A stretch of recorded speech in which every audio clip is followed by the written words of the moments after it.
authorized to declare a recess at any time. We welcome everyone here today, and today's hearing is on radio music and copyrights. I now recognize myself for an opening statement.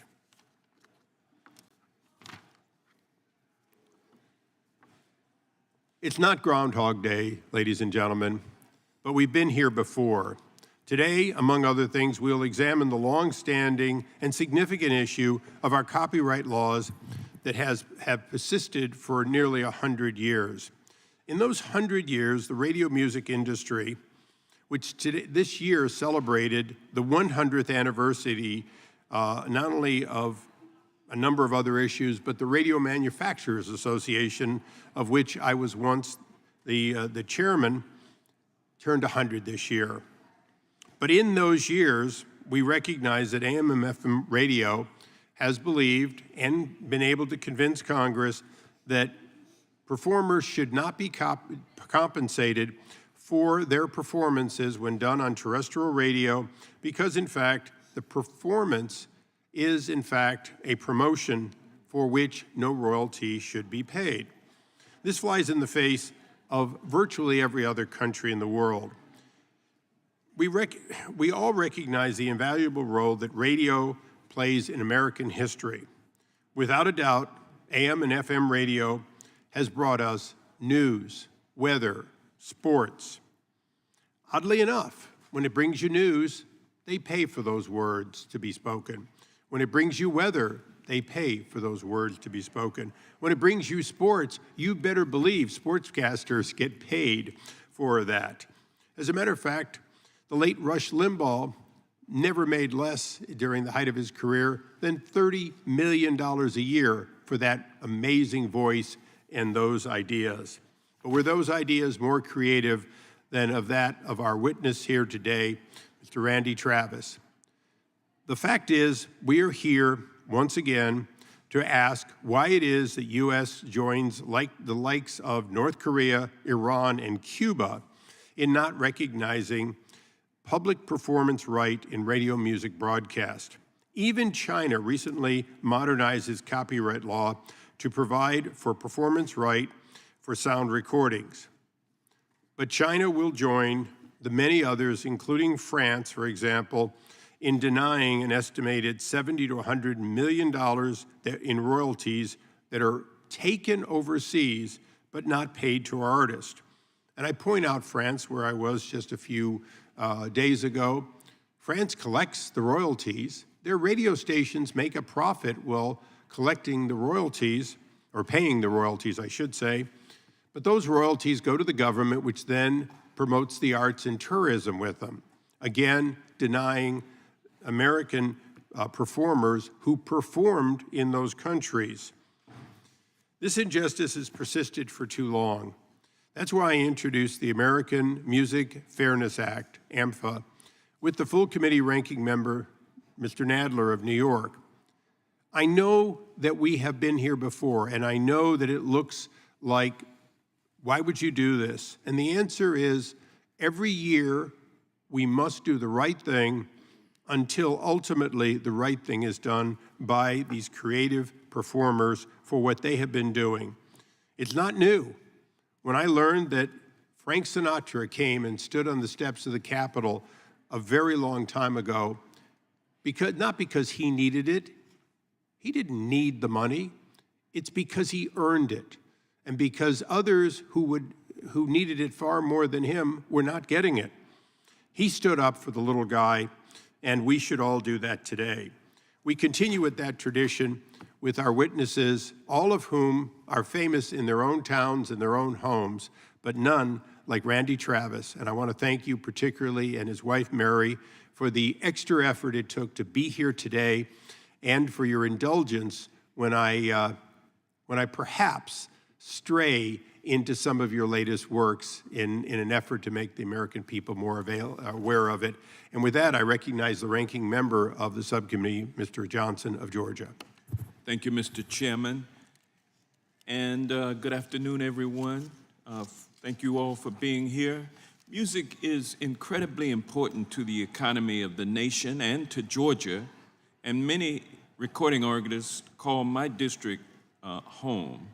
Atlanta, Georgia is the capital of hip-hop and R&B with a vibrant network of creators, writers, music labels, recording studios, and music venues. But that is just the beginning.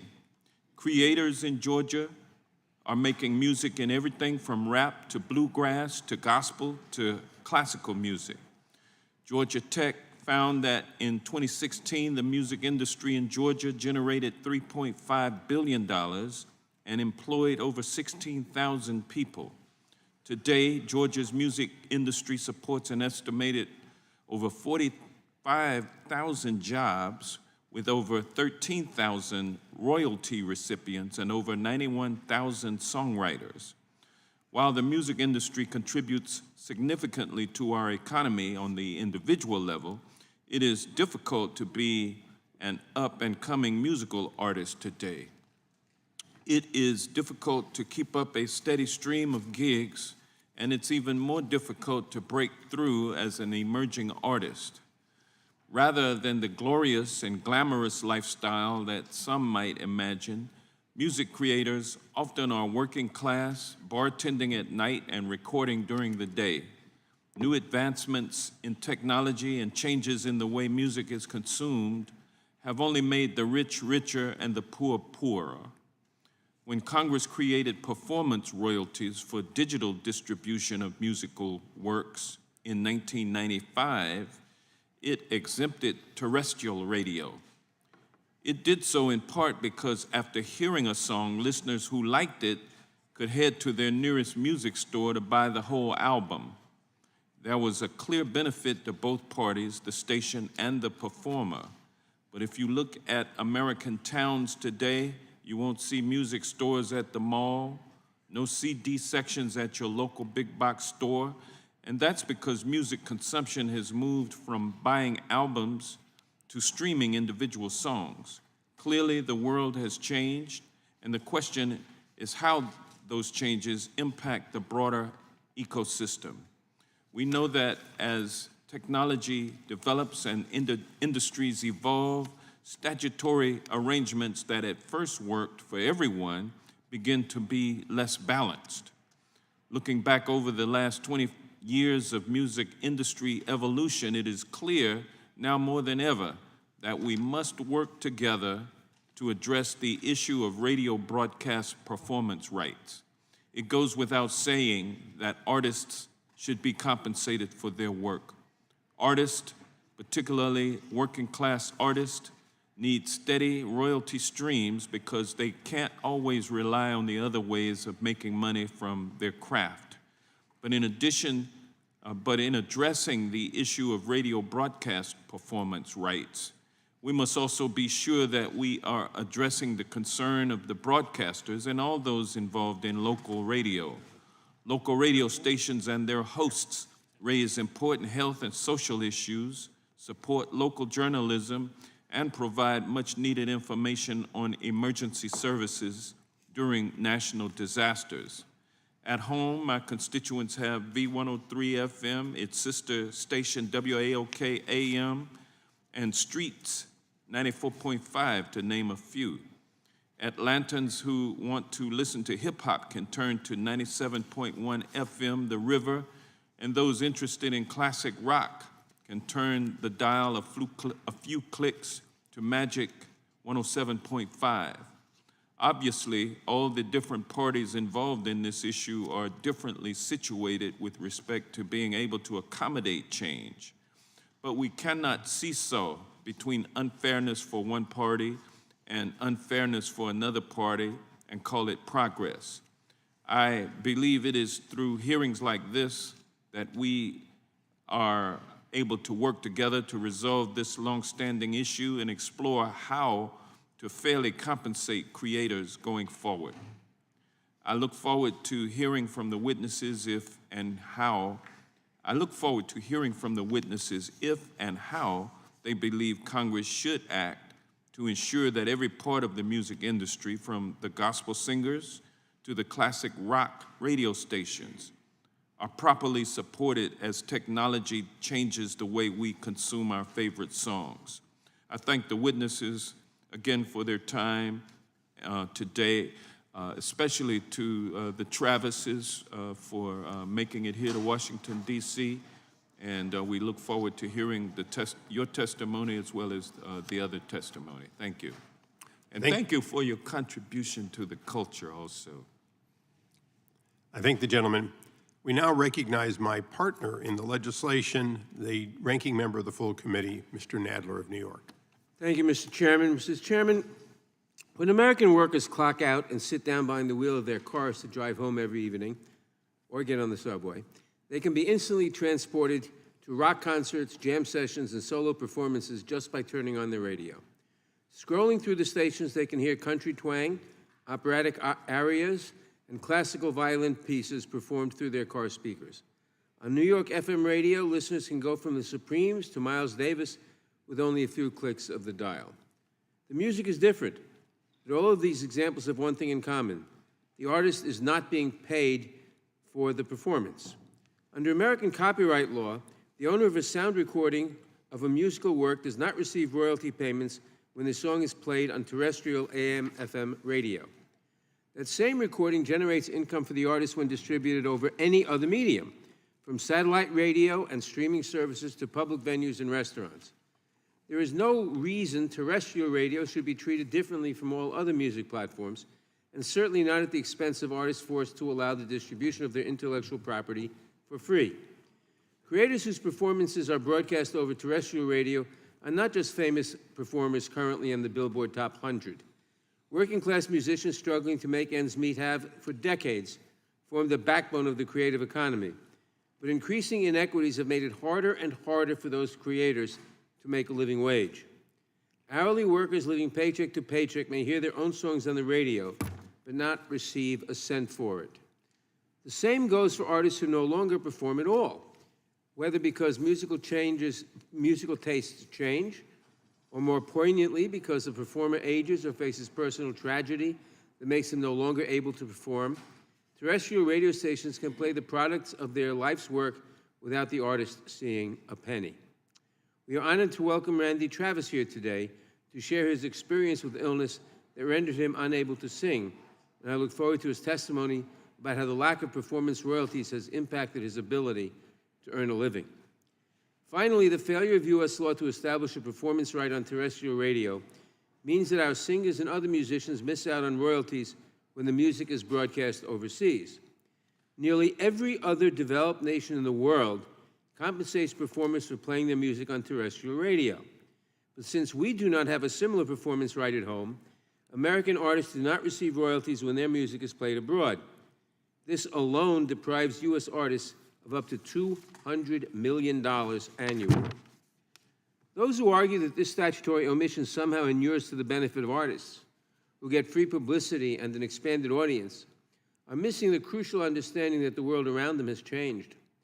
If the system ever were fair, it certainly is not now. As the music industry has evolved with technology over time, so too have the inequities brought about by broadcasters' exemptions from copyright royalties. For many years, the public purchased physical copies of recordings, whether in vinyl, cassette, or CD. When you heard a song on the radio, you might go out and buy the whole album. But today, teenagers no longer flock to stores to buy the latest album. In 2023, over 72% of U.S. music revenue came from streaming services. There is no reason whatsoever that artists should receive different treatment when their songs are played on the radio or streamed online. That is why I was proud to join Chairman Issa in introducing the American Music Fairness Act. AMFA would require broadcast radio stations to pay copyright royalties to performing artists, record labels, and other sound recording copyright owners for the right to transmit their music over the air. The bill was carefully constructed to ensure that smaller radio stations pay less than large ones, based on the annual revenue generated by the stations and their parent organizations. It is long past time for performers to be fairly compensated, and I hope that we can advance this legislation soon. While the absence of a performer's right costs our economy millions of dollars each year, this is not a monetary question alone. Artists, labels, and the overall health of arts in America all suffer for the absence of fairness in the system. I'm grateful to Chairman Issa for his work to ensure artists receive the royalties they are owed, and I thank both the Chairman and Ranking Member Johnson for holding this important hearing today. Thank you, and I yield back the balance of my time. I thank the gentleman. Without objection, all other opening statements will be included in the record. It is now my pleasure to introduce our witnesses, and I want to take a point of personal privilege and thanks to the fact that this is a very balanced and thorough. We have creative individuals. We have obviously the sound exchanges here, and we appreciate them. But we also have representatives both of the industry and Mr. Harrell, who represents a huge number of stations. This, in fact, shows a fairness to at least engage in the dialogue, and for that, I'm grateful. You may not always feel like it today, but I am very appreciative. With that, I'd like to introduce, this is a great honor, and the rest of you will have to live in his shadow, Mr. Randy Travis, who is beyond an exceptionally accomplished musician, having released 7 and if I get them wrong, correct me, Mary, 7 platinum or multi-platinum albums, and received 7 Grammy Awards, 11 Academy of Country Music, 10 American Music Awards, 8 Dove Awards from Gospel Music Association, and too many others to name. He was the 2016 inductee into the Country Hall of Fame, founder of Randy Travis Foundation, and this charity is dedicated to raising awareness for stroke and aphasia, and provides art and music enrichment for children. And the list goes on for both of the Travises, and I want to thank you for being here. This was not easy for you to get here. Nothing personal, but Mr. Curtis Lejay is the president and CEO of the National Association of Broadcasters, which advocates on behalf of all the terrestrial radio and television stations nationwide, and has worked with the association for more than 10 years in his role as the Chief Operating Officer and Executive Vice President for Government Relations. Prior to joining the NAB, he served as Senior Counsel for then Chairman Patrick Leahy, the Senate Judiciary, so he knows the routine here. He knows that it's all about the fairness of the questions and the fairness of the answers, and we appreciate, again, your being here. Mr. Michael Huppy is the President and Chief Executive Officer of Sound Exchange, and I apologize, but the order here is different, and an organization dedicated to administering under Section 114 sound recording licenses. To date, Sound Exchange has distributed, get this, $11 billion for digital performance royalties. Over 700,000 music creators have received, I guess, what is no longer checks, but in fact, transfers. He's also an adjunct professor at Georgetown Law School, where he teaches music law.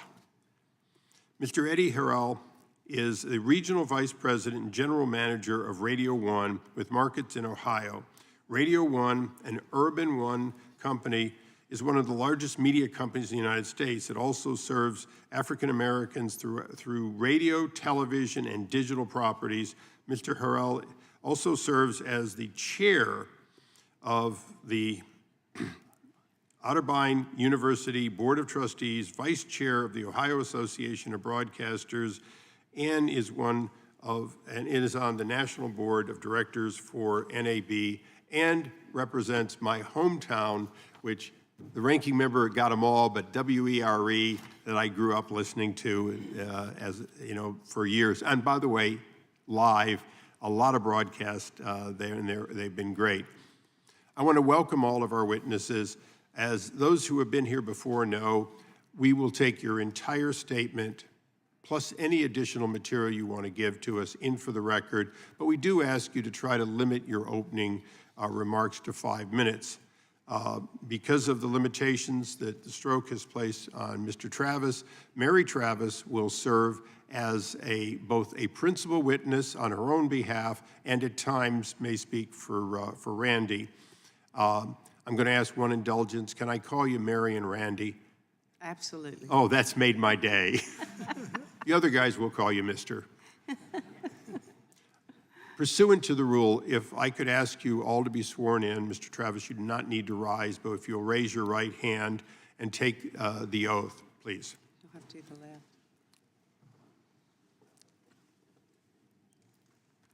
Do you all swear or affirm under penalty of perjury that the testimony you're about to give will be true and correct to the best of your knowledge, information, and belief, so help you God? Thank you. You may all be seated. Please let the record reflect that all witnesses answered in the affirmative. Again, not as an accommodation, but because I'm in awe of the creative work. Mary, between the two of you, however you want to handle your opening statement, you're recognized for it. Thank you very much. I appreciate that. Randy is right side paralysis, so he couldn't raise his hand. I apologize. He gave me a good left-handed He did? snug, so he's still got a lot of strength there. He does, he does.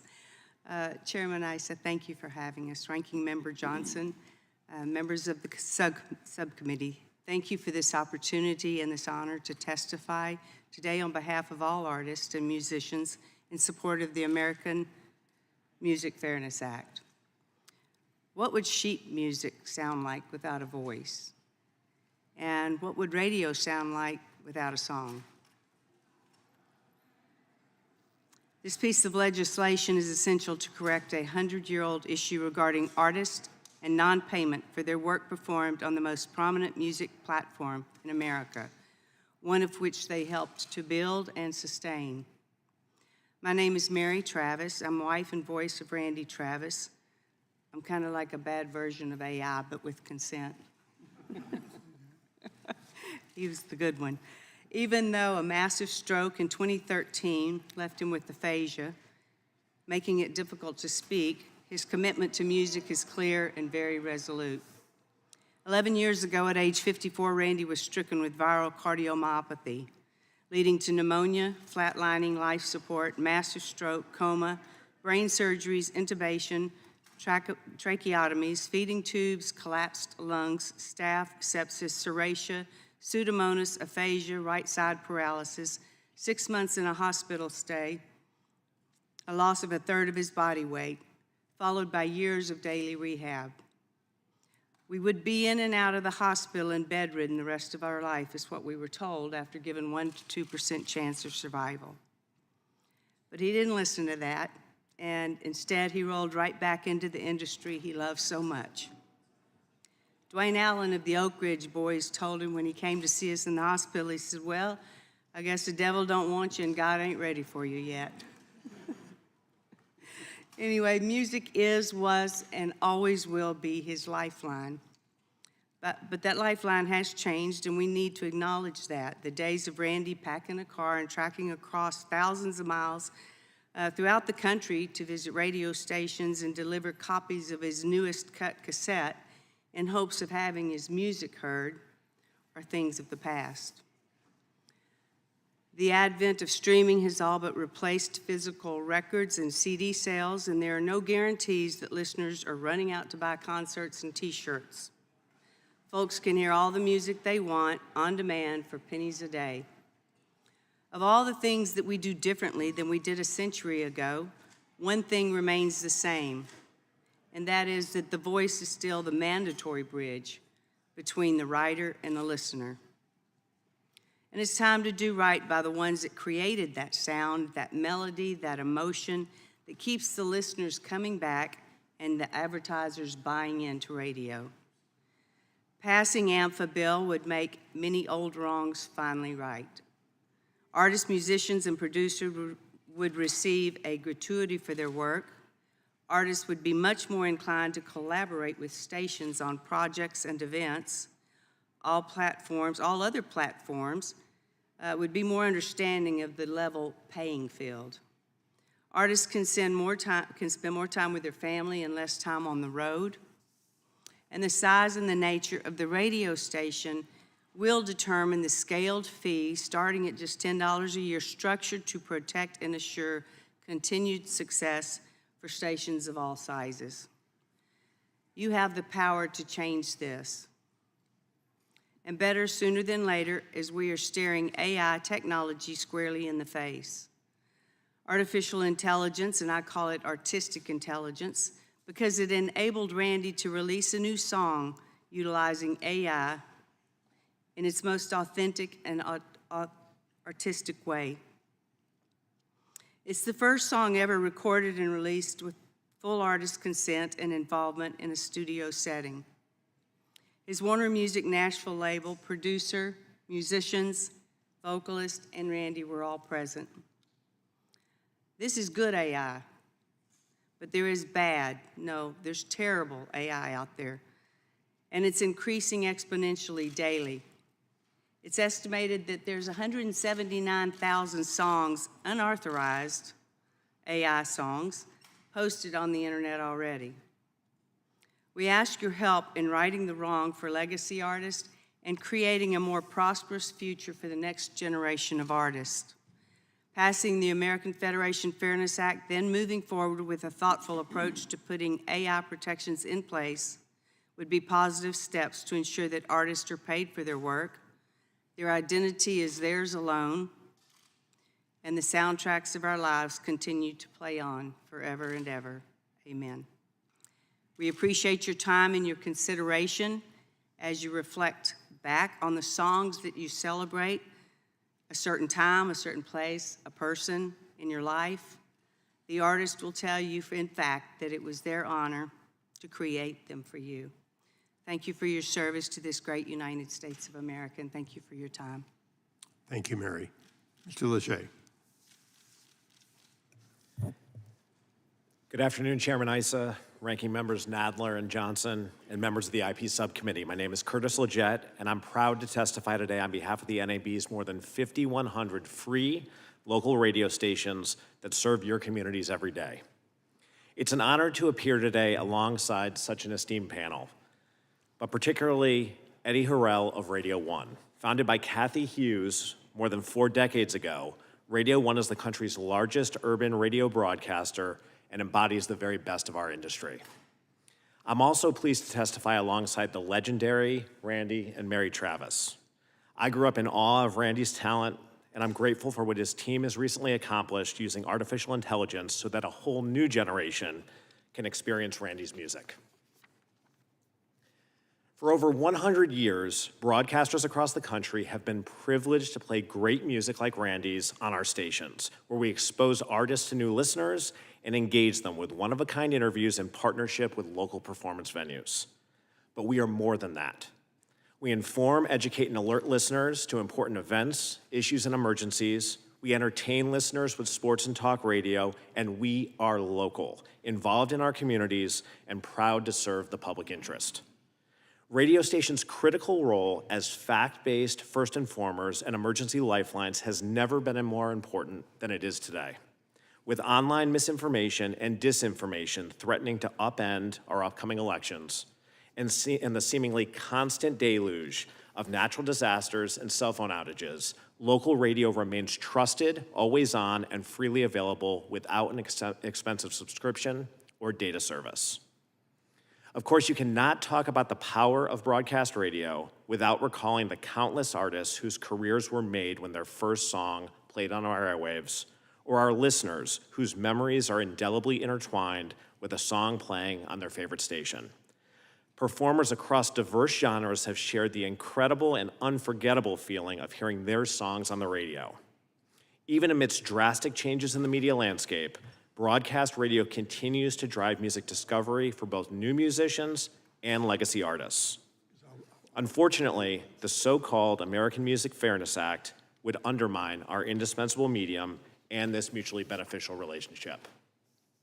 AMFA would impose a new royalty on local radio that is financially untenable for broadcasters of all sizes.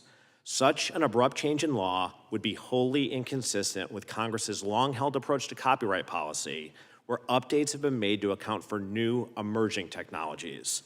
It would be virtually unprecedented for Congress to upend copyright laws that have governed decades-long relationships and on which entire industries have been built and relied upon for over a century.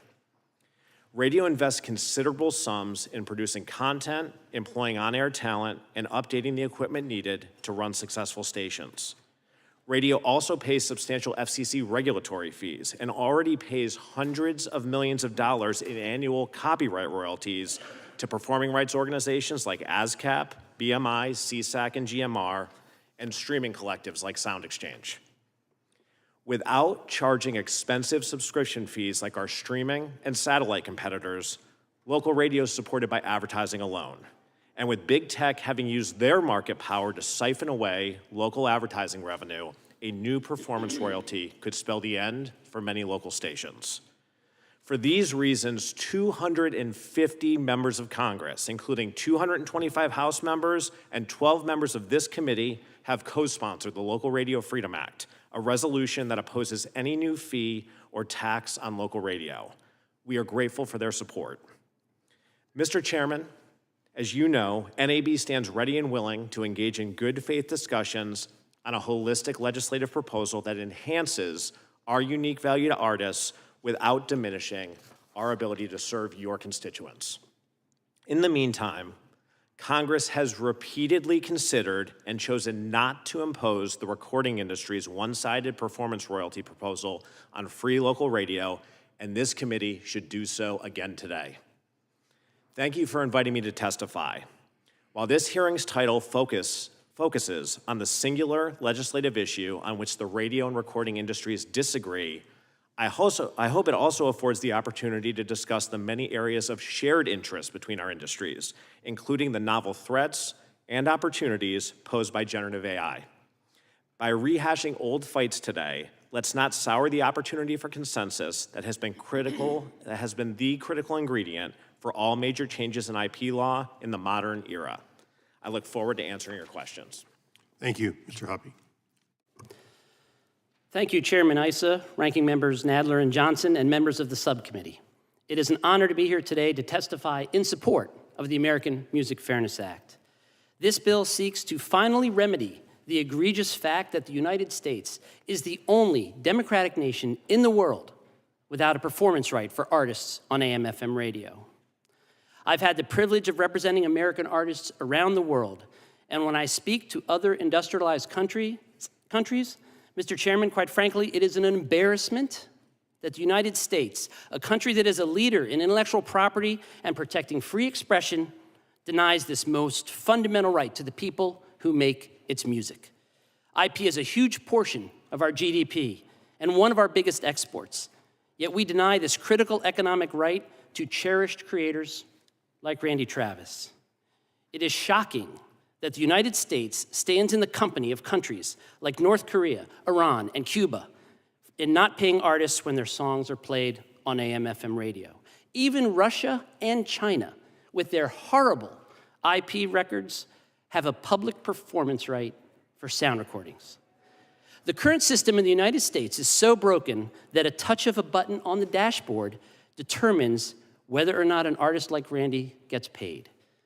That means if you're driving in your car and you turn on satellite radio, Randy gets paid. If you switch to the streaming service on your phone, Randy gets paid. But if you listen to the same song on an FM station, Randy gets nothing. That, Mr. Chairman, is indefensible. Same music, same product, same consumer experience, but radically different treatment under US law. Apple, Spotify, Pandora, SiriusXM, even TikTok and YouTube pay the performer. But AM/FM, a service that 88% of Americans listen to every week, gets a pass due to a 100-year-old loophole. To put it bluntly, Mr. Chairman, for over a century, AM/FM radio has been stealing the music. Last year alone, radio made $15 billion in revenue, and not a dime of that went to the artists that draw the crowd. Why?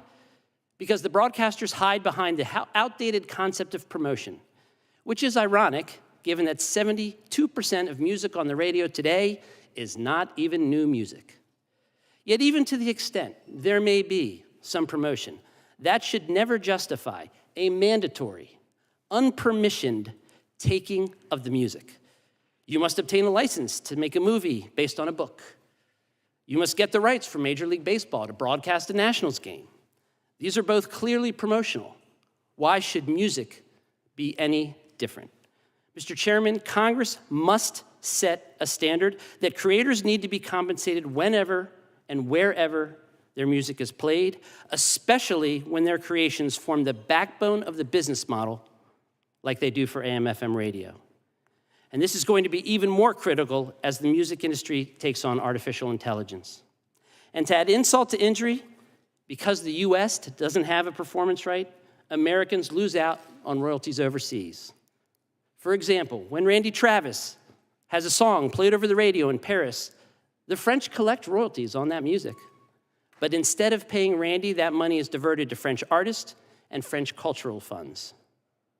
We estimate that artists lose almost $300 million of taxable US income each year because we lack these protections in the US. And this is on top of the hundreds of millions of dollars they are already missing out on domestically. After listening to Mary share Randy's incredible story, I don't know how anyone can look Randy in the eye and say he doesn't deserve to be paid for his life's work.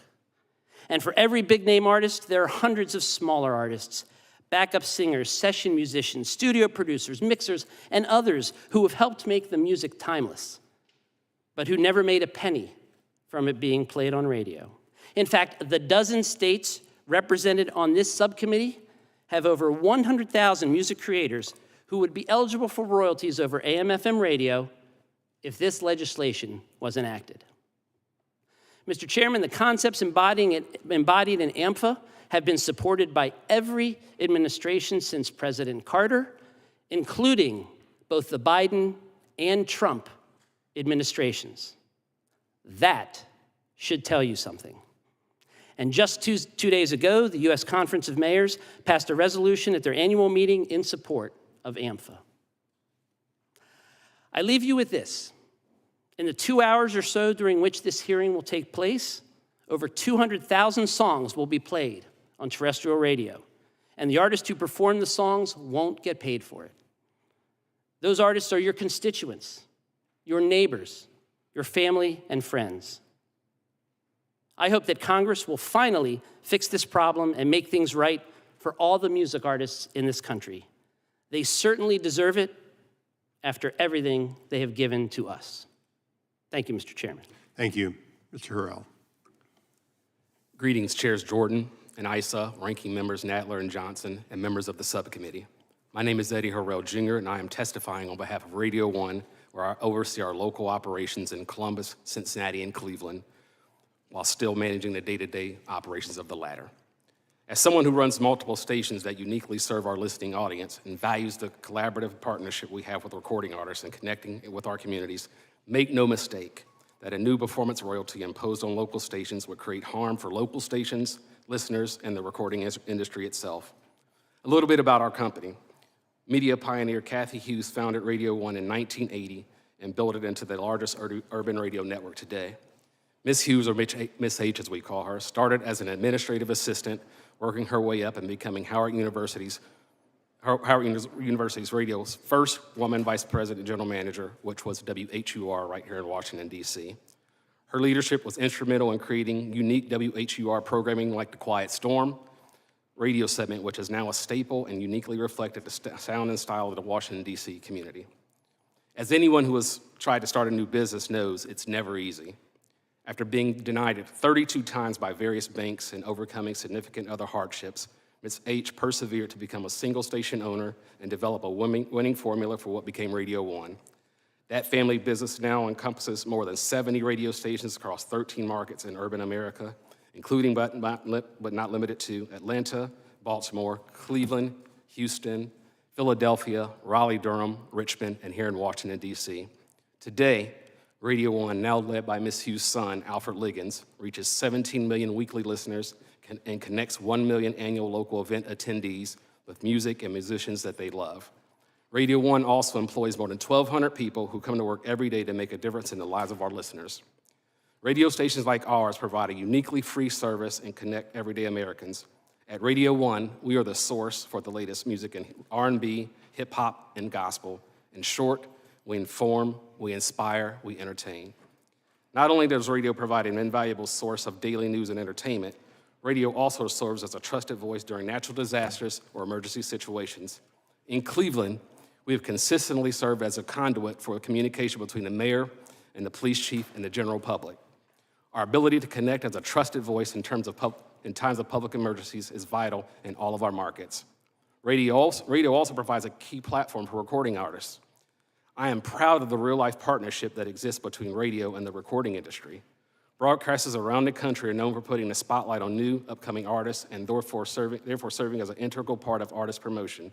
This continued relevance of radio and the value proposition is affirmed in the everyday life of my running the radio stations.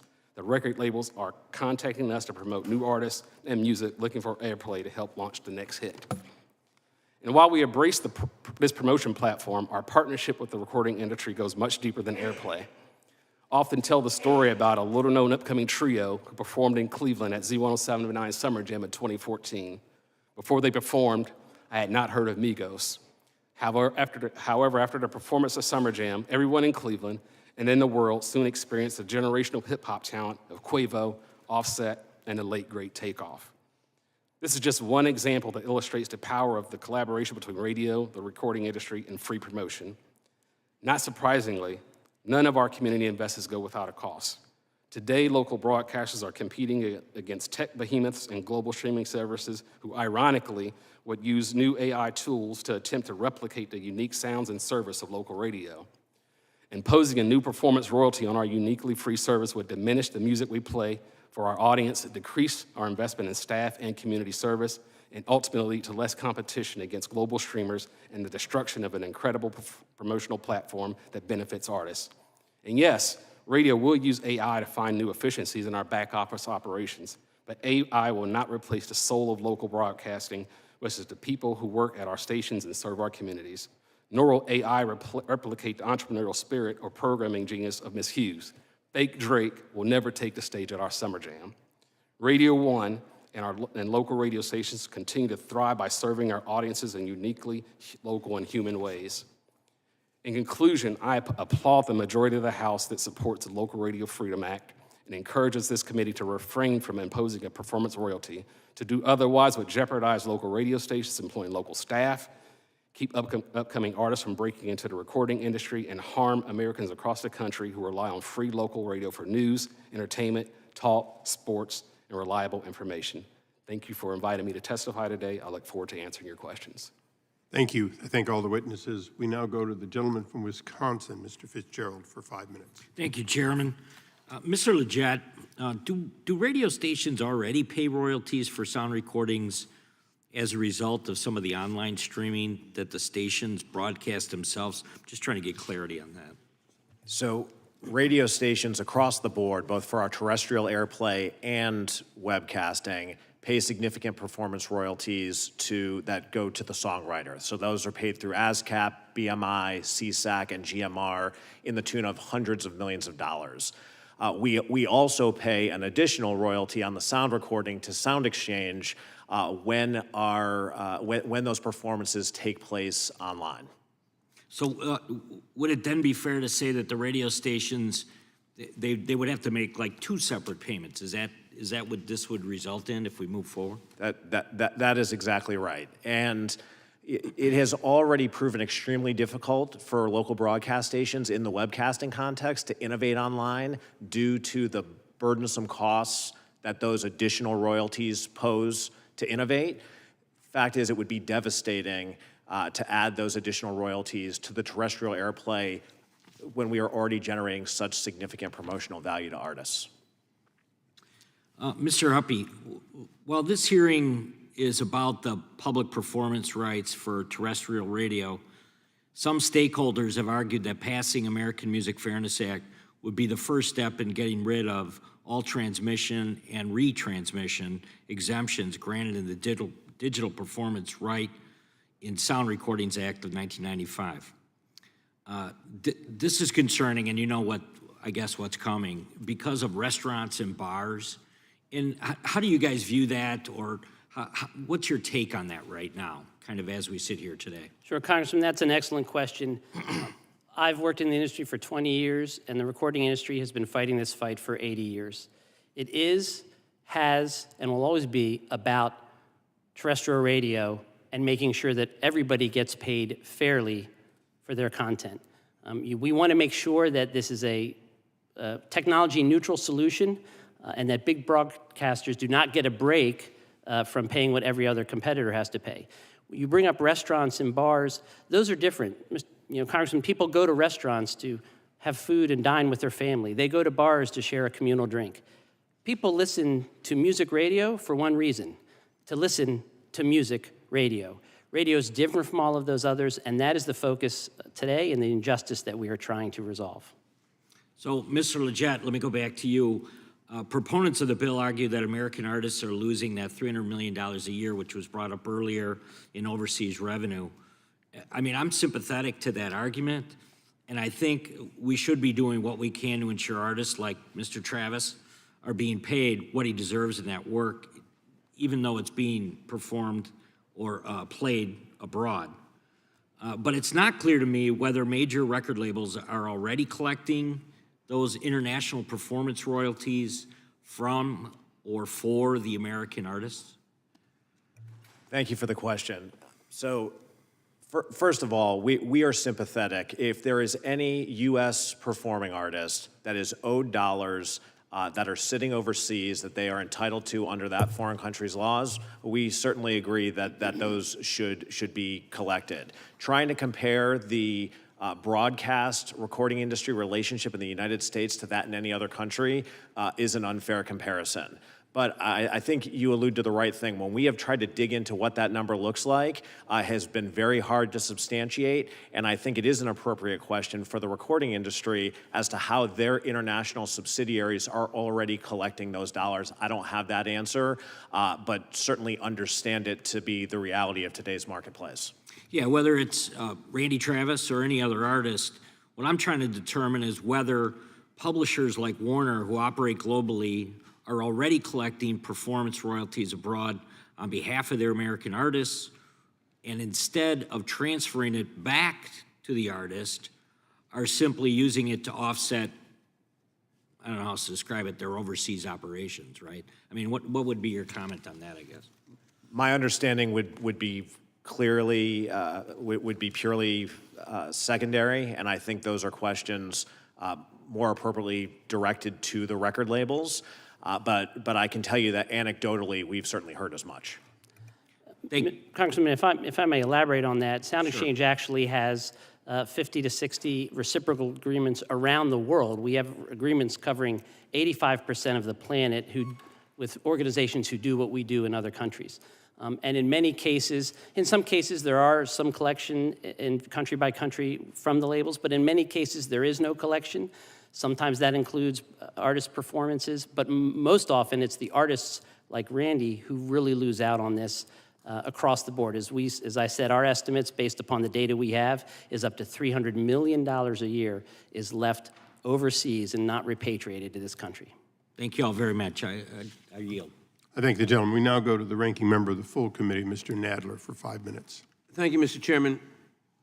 Mr. Huppy, when Congress extended our copyright procedures for sound recordings in 1971, it did so in part because of the increasing piracy of records and tapes, then relatively new technologies.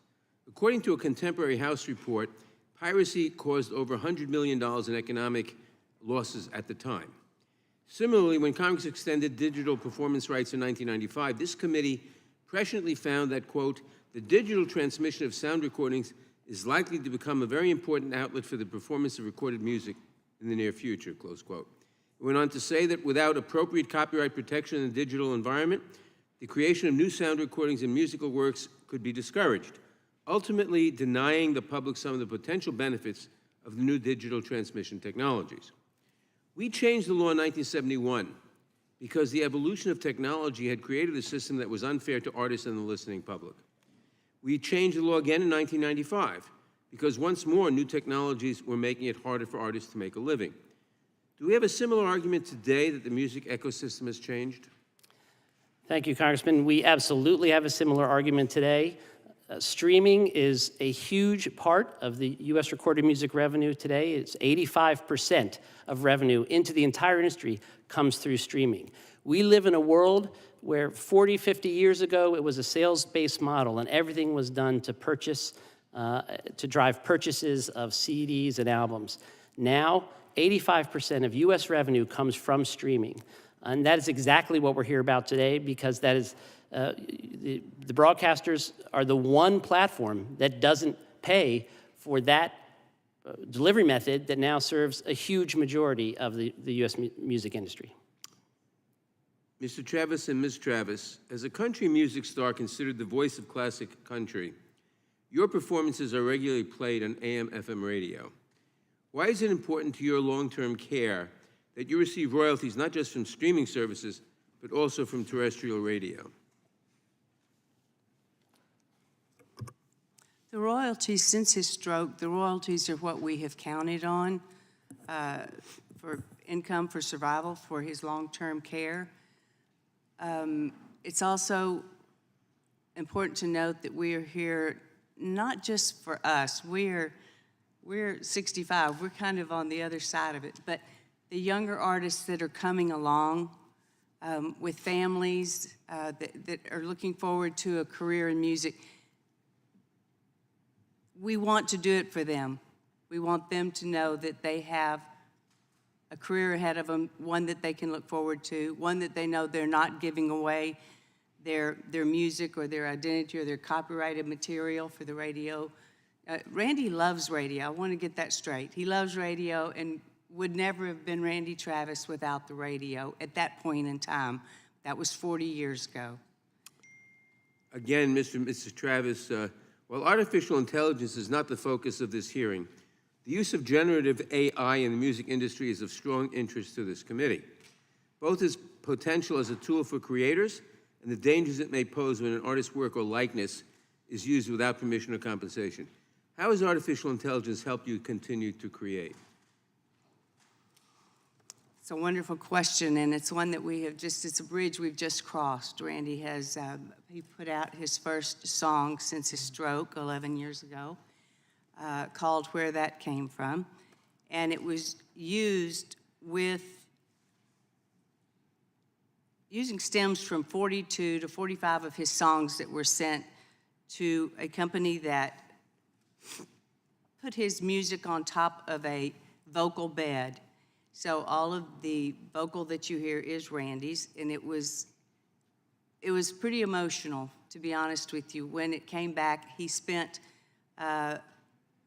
months it took us 11 months to do it, and he spent months in the studio with his producer, career-long producer, with Warner Music, with musicians that had played on some of his earlier albums.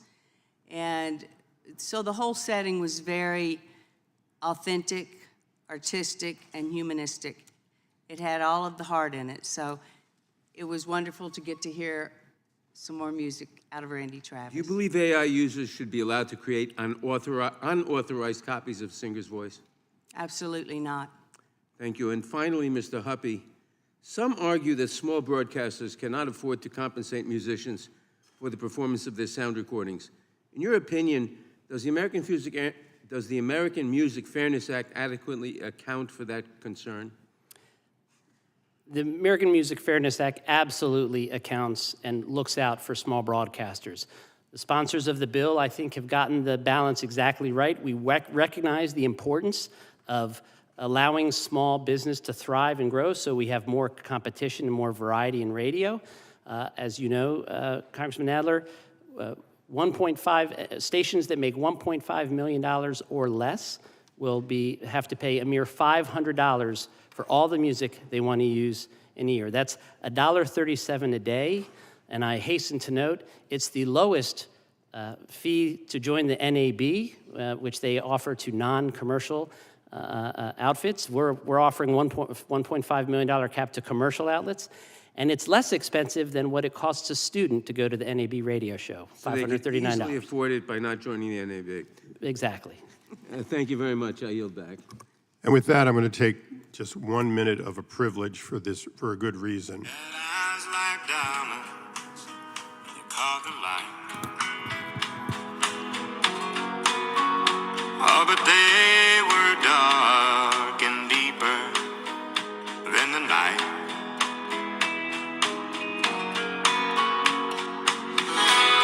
But when she'd smile,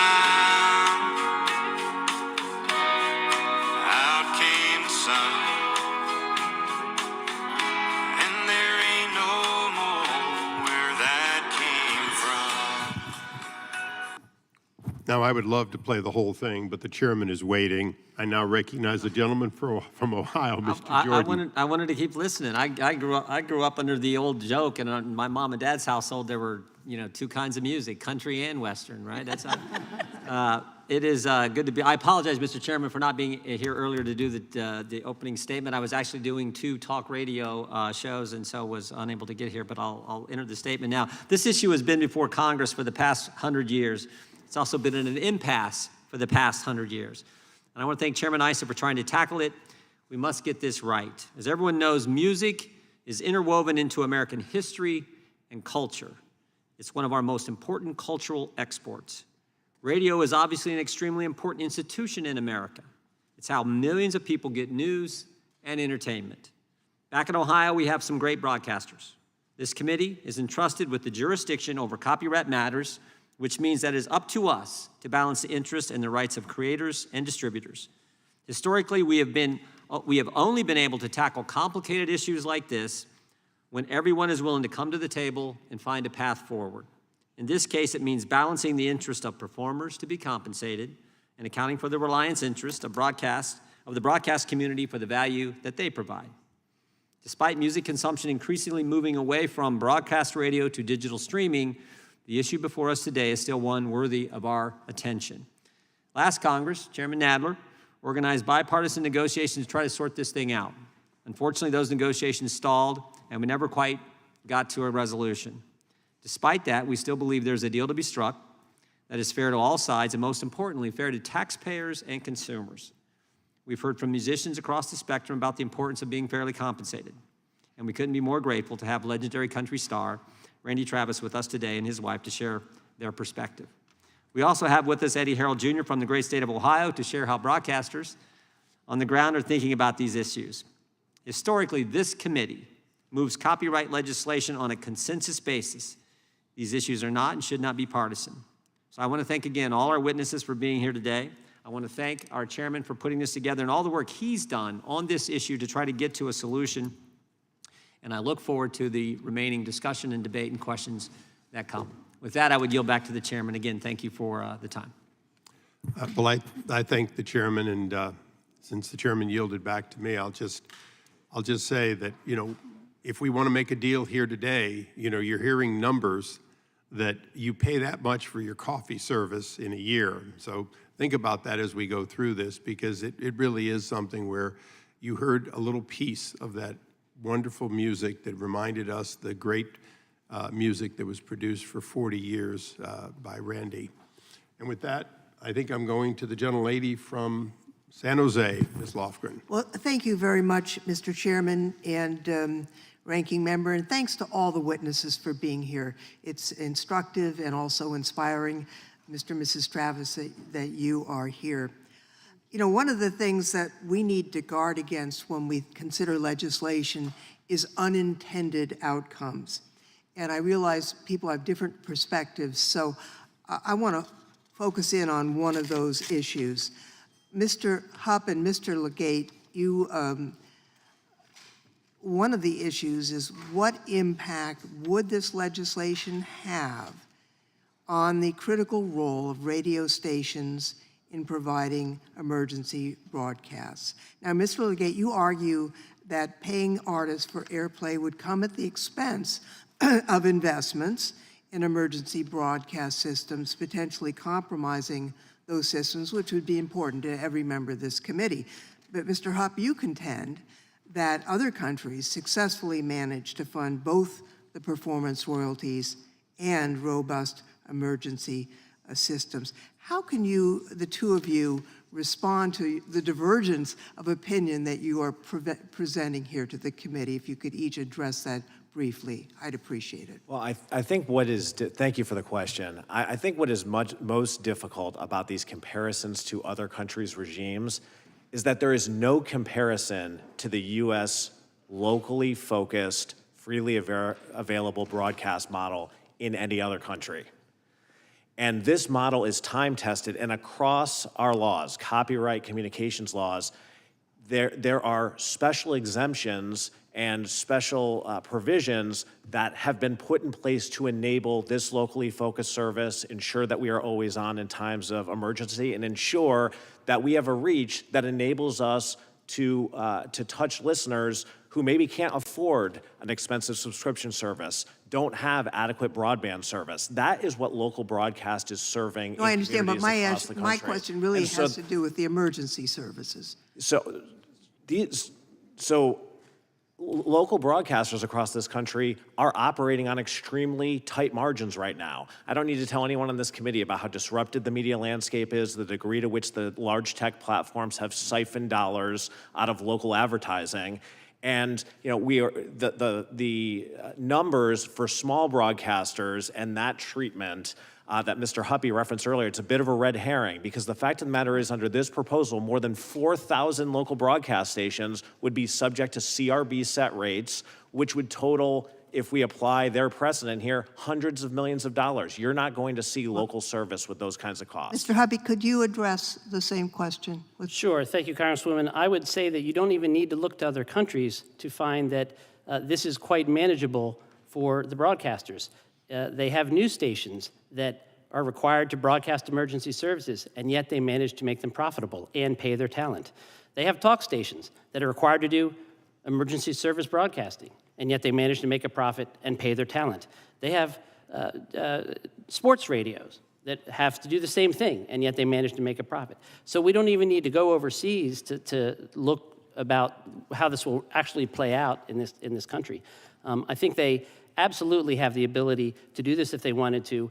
And in terms of radio suffering and having financial problems, in the words of the great Mark Twain, I would say that the reports of radio's demise are greatly exaggerated. This is a $15 billion business in the U.S. 88% of all Americans listen to radio. The biggest broadcast groups are becoming bigger and more powerful. If you look at iHeart's EBITDA for the past 8 years, EBITDA, which is a proxy for profit, they operate in the 24-25% range. I think we've got the clear divergent views here. Let me just close. Mr. and Mrs. Travis, it was fascinating to hear of your capacity to create new music using AI. AI is going to provide tremendous tools for new things that are, obviously, there are risks that we need to be aware of and prevent, but it's also a tremendous tool for good. The Library of Congress is currently, under the registrar, the Copyright Office, examining AI. Obviously, if there's no human component, a machine can't get protection. And so the question is, where is the AI being used as a tool as opposed to creating itself?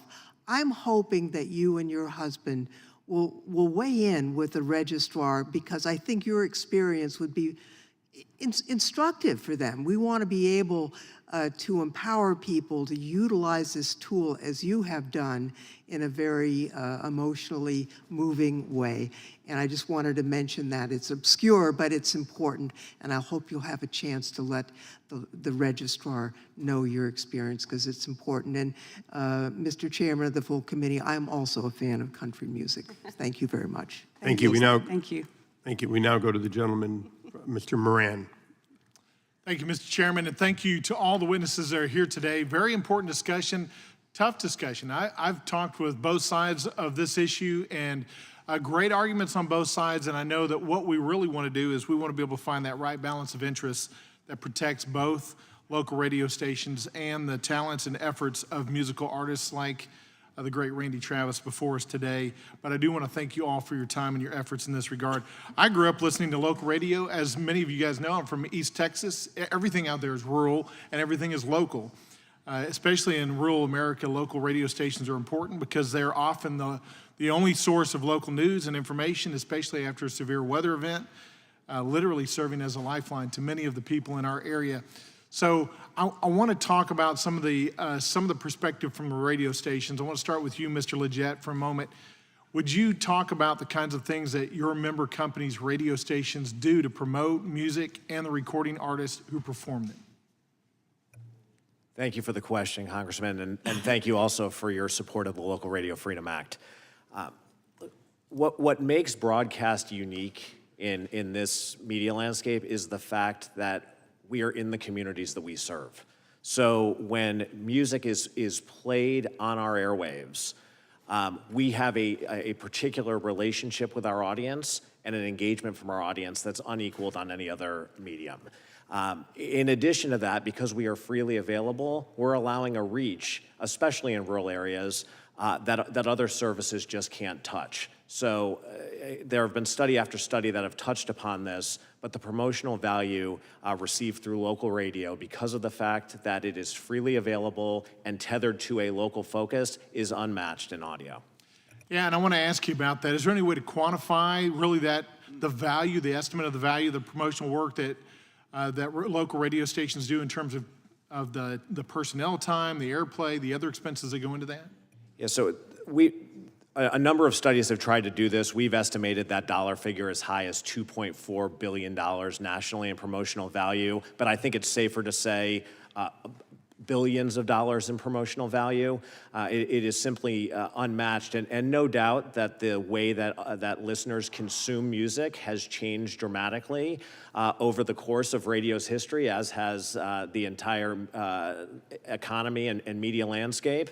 But we are still driving, whether it's what you would have called 20 years ago album sales, now is on-demand downloads. We are still driving music discovery in a way no other medium is.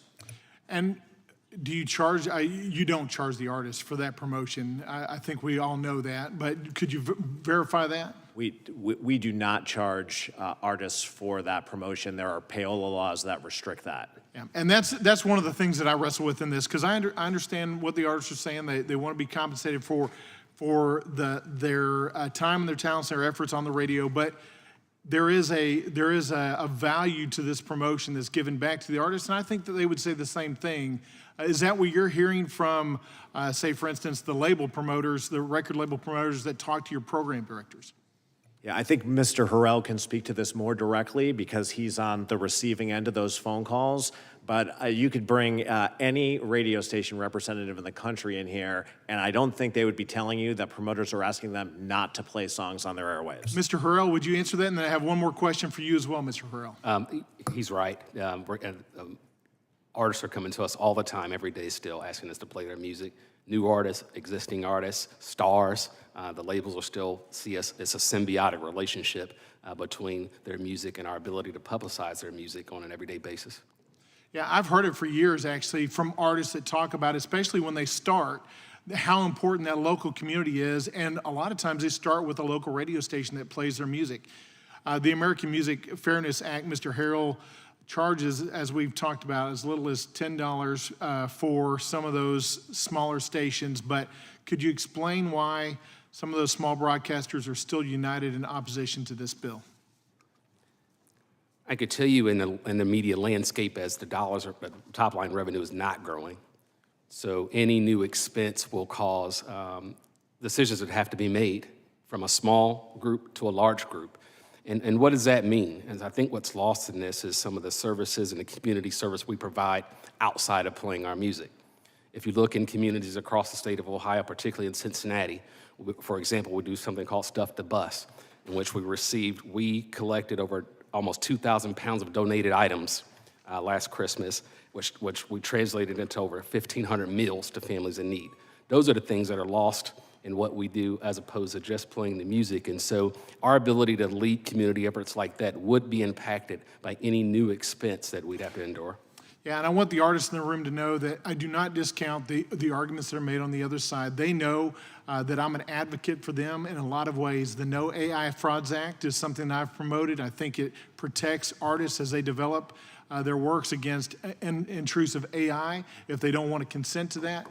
but I want to make sure that both sides of the argument are discussed and we find a good consensus ground to move forward. Without a yield back. Thank the gentleman. We now Chairman, go to the gentleman. Yes, Mr. Chairman, any chance I could follow up just briefly on the promotional issue? if you can be very brief, Mr. Schiff is waiting. Okay, thank you, Mr. Chairman. I want to say we recognize there may or may not be promotional value in music that is played on AM/FM, but this system takes that into account. It actually directs the rate setter to consider promotion. If the broadcasters believe the rhetoric that promotion is so valuable, then they should be confident that that would work its way out in the proceedings as a rate is set for this. So. I thank the gentleman. I now go to my colleague from California, Mr. Schiff.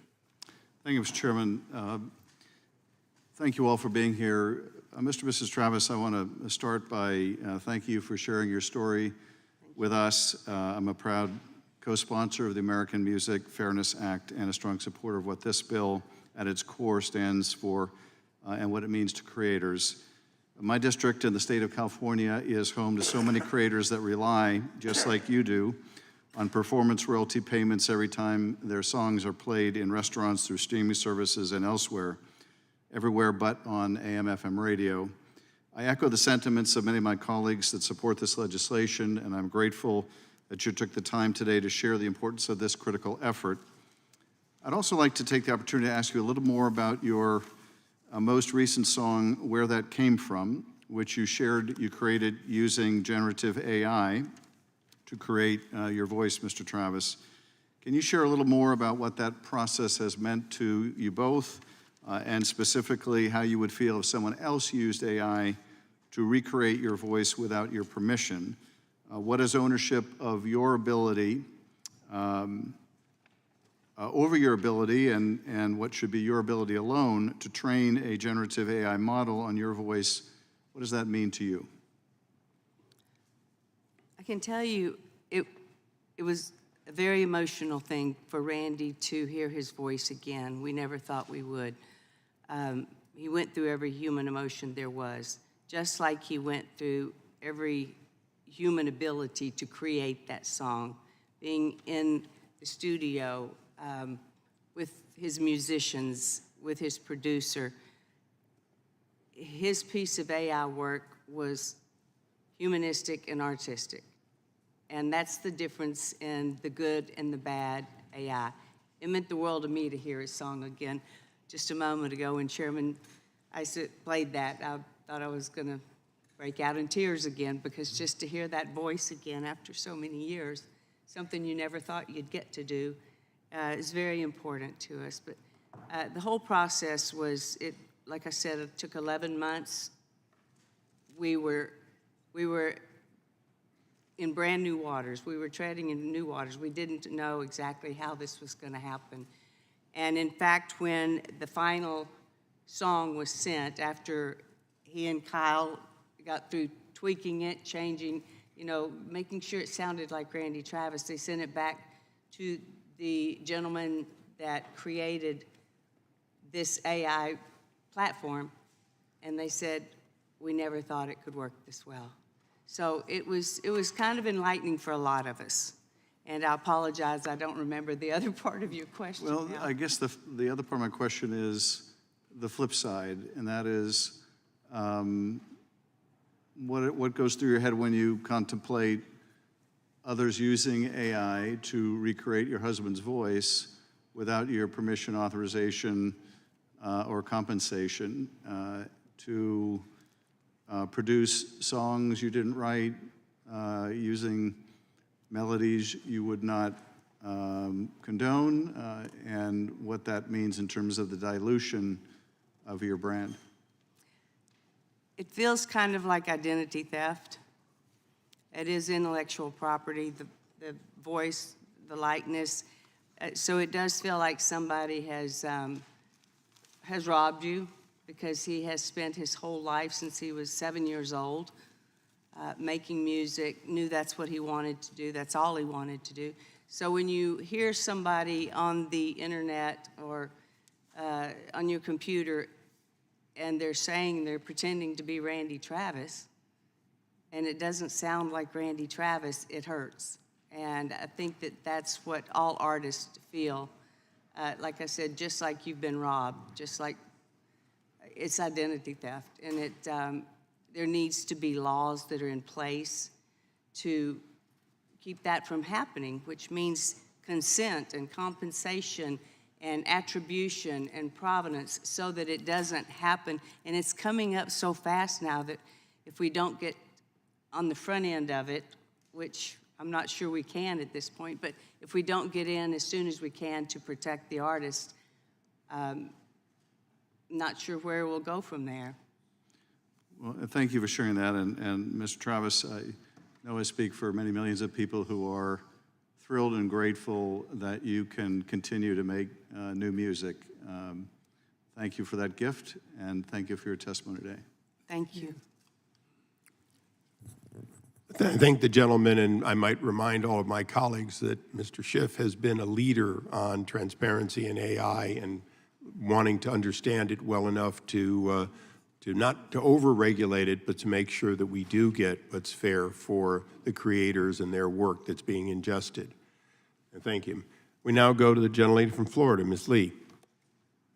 Thank you, Mr. Chairman.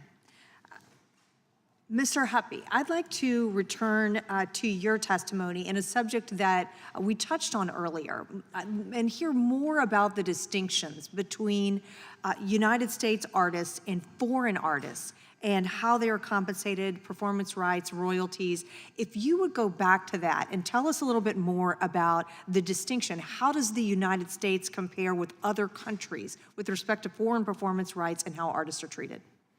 Sure. Thank you, Congresswoman. That is a very excellent question. As I mentioned, the U.S. stands alone in the industrialized world as the only democratic nation that does not pay performance rights for terrestrial radio. It puts us in the company of Iran, South Korea, Cuba, and others.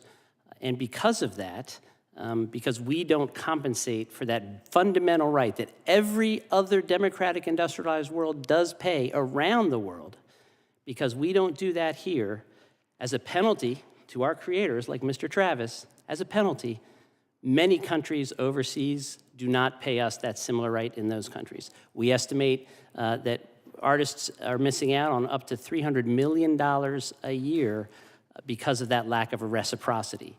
And that's tremendous injustice that has existed for 100 years, and it's what we hope Congress will fix. Do you have a sense, you just mentioned an estimate of $300 million a year, do you have a sense of whether that loss exceeds what would be paid to foreign artists if the policy were changed? That's hard to say, and it's hard to estimate. If AMFA were passed, they would go through a procedure to set the rates that, by the way, mimic the free market in many ways. The way this system works, there's many parts of the industry that are in this system where rates are set, and they look at things like promotion, substitution, what's the capital investment, what do each of the parties bring to the table. So the attempt is to set a rate that as closely mimics the free market as possible. So it's impossible to sit here and say whether there would be a positive balance of trade one way or another.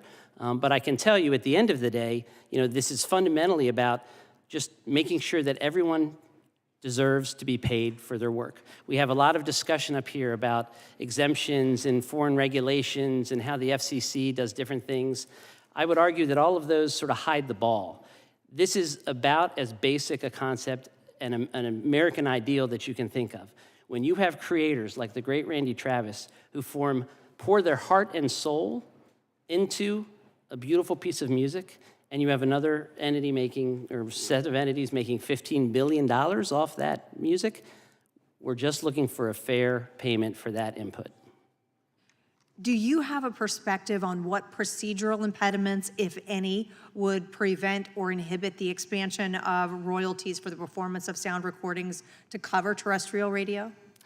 I think there would be very few procedural enhancements. Indeed, it's a fairly simple law as laws go. The AMFA is, at a high level, merely removing the exemption that the broadcasters have and putting them in the same class as every other music delivery platform. As I mentioned, Spotify, SiriusXM, all of them pay the performer, and even the broadcast industry themselves, when they simulcast the exact same programming online, they also pay the performer. This would simply remove the exemption for the much larger part of their business that you've heard testimony about today and drop them into the same treatment as all of the other platforms. So it's a fairly simple process to do that from a legislative perspective. And to be honest, it would be fairly simple to be implemented. Since we're already operationalizing and paying out on the webcasting of all of these stations, it would be administratively fairly easy to add this on top of it. Now, Mr. Hurnell, counter viewpoint, I'd like to hear from you. You mentioned something a moment ago you referred to as stuff the bus, which I think is reflective of really the greater community impact and community commitment that you see from some of these local broadcast radio stations.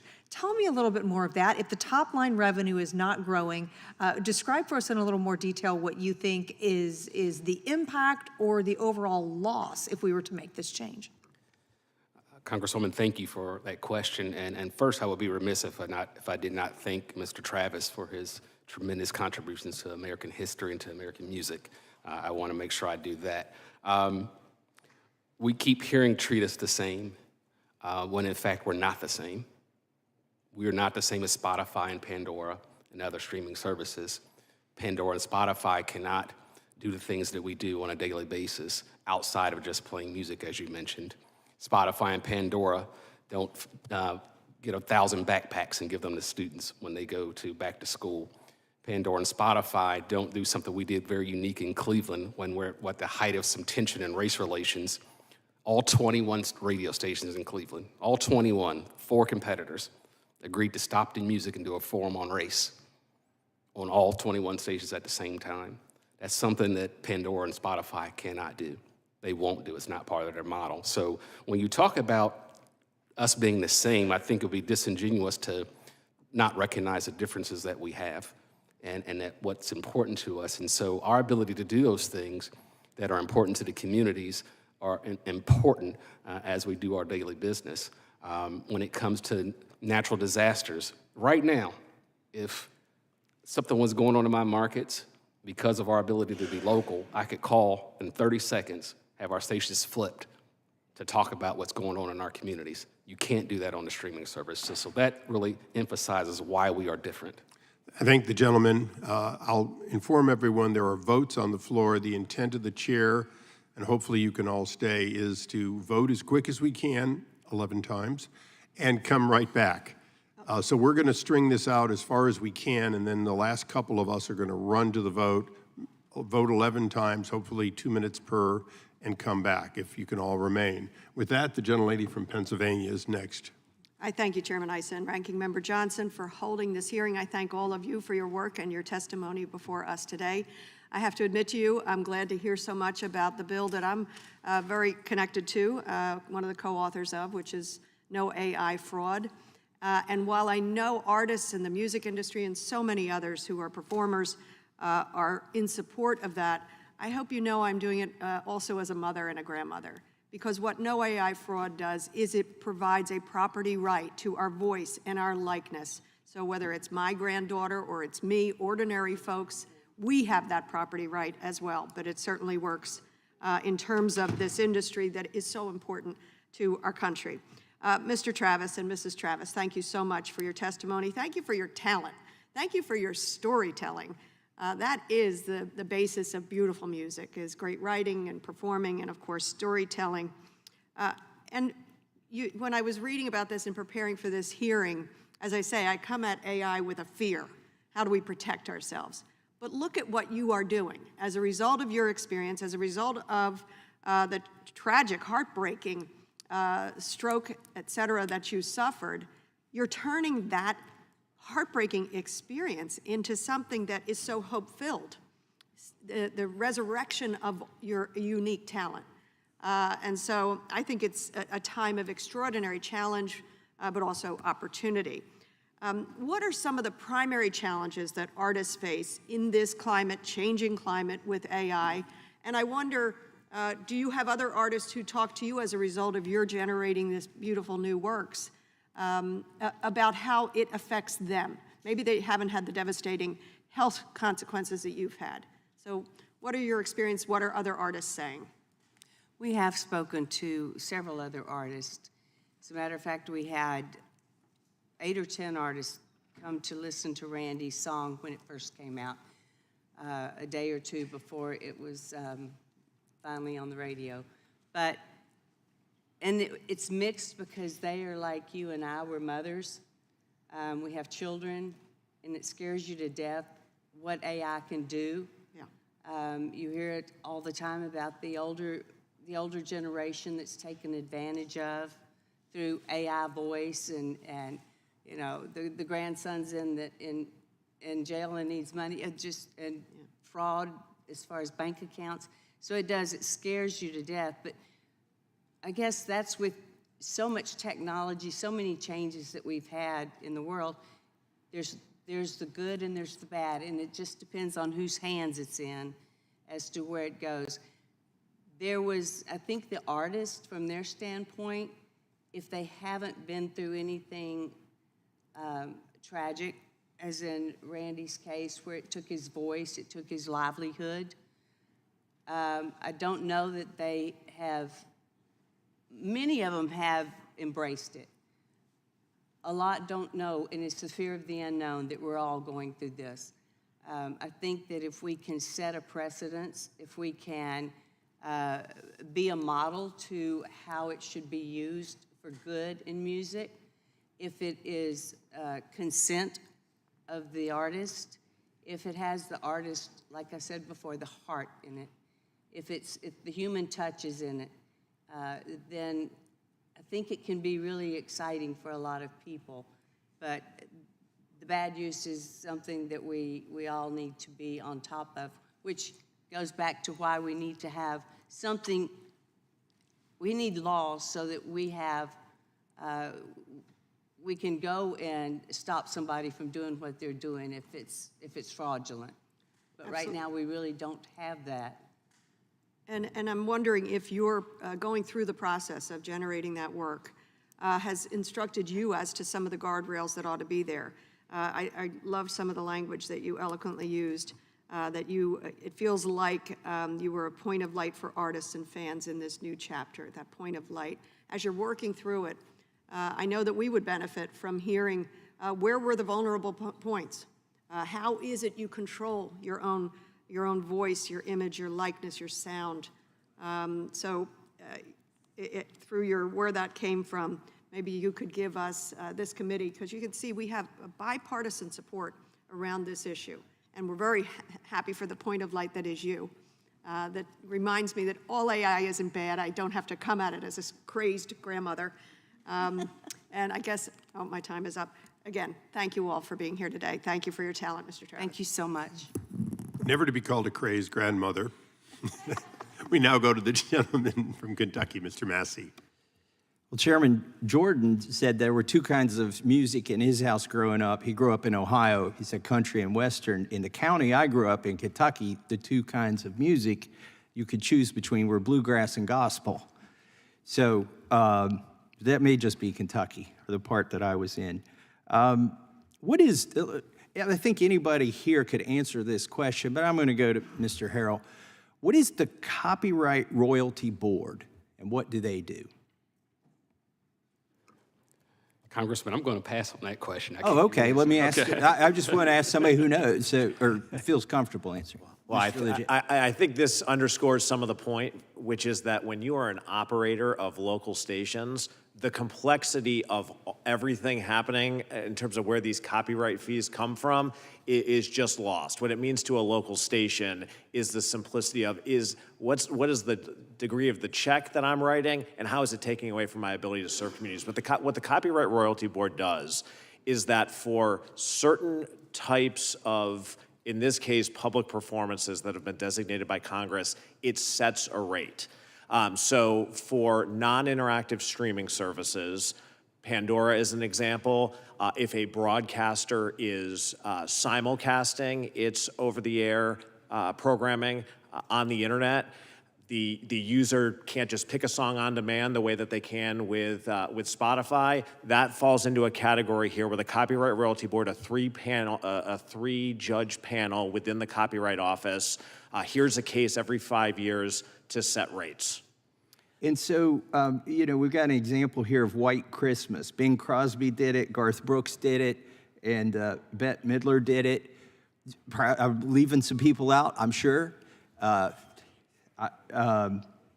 Everybody's done it at home, right? But they're not trying to copyright. Would they all get paid the same price under the Copyright Royalty Board for all those versions? Or are there different prices for each of those? Mr. Huppy. Sure, thank you, Congressman. It depends on the system. The Copyright Royalty Board is a system that Congress set up. They've been using something like this. Maybe it had a different name, but they've been using this type of rate-setting tribunal for over 100 years. It's a system that operates in many areas of copyright law, both in the music area and others. And it's a system that has a lot of benefits to both parties. I think it's working fairly well. In fact, Congress reaffirmed their belief in this system just in 2018 with the Music Modernization Act, where they created a whole nother system and a whole nother right that is being administered by this panel of judges. So the idea behind it is to deal in a very efficient way with the entire industry plays. So to my question, I'm thankful for that information, but would Garth Brooks and Bette Midler get the same fee price? In general, on the sound recording side, when the CRB operates with what Sound Exchange does, streaming radio on the digital world, artists are treated very fairly across the board. No, that's not what I'm asking. The answer is yes. They get the so same. They're paid the same price, and you're saying fair, but everybody has a different version of fair. Fair enough. And so you said something before about mimicking the free market. If we're going to revisit things that have been assumed for 100 years, why should we assume a tribunal should be deciding what's fair? That doesn't sound American to me. In fact, I think if you went and asked the artists, we keep asking this question, who benefits under this regime and who benefits under the new regime? I bet if you asked 100 artists, performers would tell you, would break it down differently as to the benefit of the promotional aspect of it, or the royalties that they want to enjoy after they've quit making music. So when you get to a situation where everybody has a different answer, instead of mimicking the free market with the three-person tribunal, I'm just going to ask a crazy question: why not have a free market where an artist could decide, okay, is it benefit to me to play on radio for free?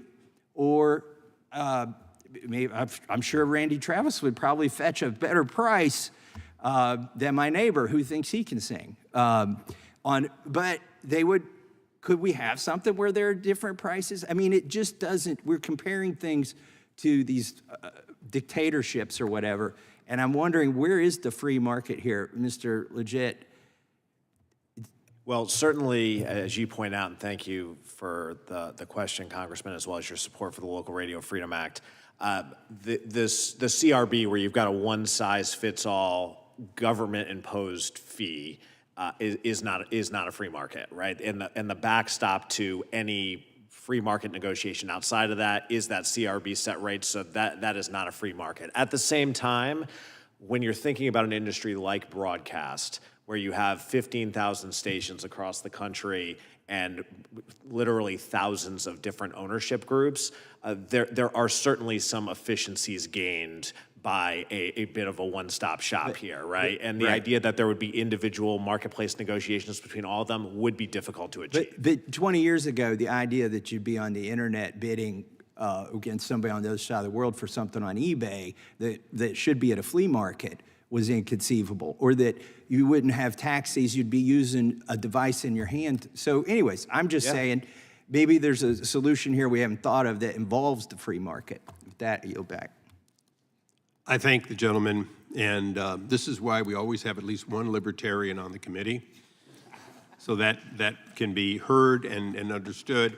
And we do have that, obviously, in the motion picture industry, where it is a willing buyer, willing seller.